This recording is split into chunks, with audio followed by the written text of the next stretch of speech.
Good evening. My name is Dr. Chloe Latham Sikes. Thank you, Chair Creighton and members of the committee.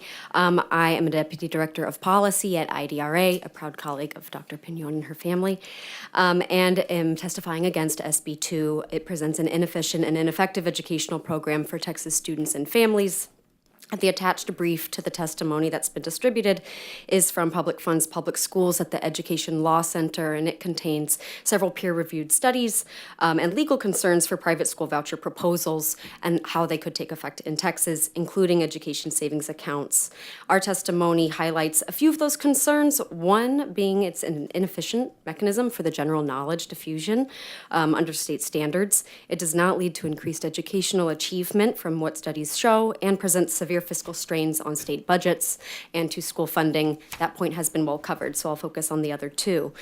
First, that this does present an inefficient mechanism for general diffusion of knowledge, which the bill states is its purpose, and which is the constitutional duty of the state legislature to provide.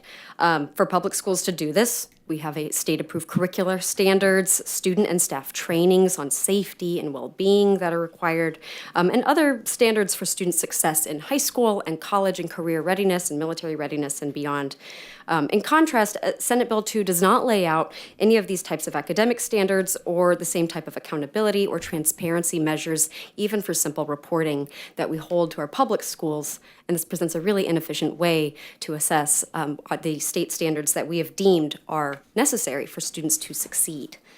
Secondly, on page 2 of the brief, you'll see several studies noted across multiple states over long periods of time indicating negative effects of voucher programs on students' academic achievement. For instance, in Indiana, whose program does require statewide testing, and you heard about today, students in elementary grades experience significant declines on testing, and available for questions. Thank you, Dr. Sikes.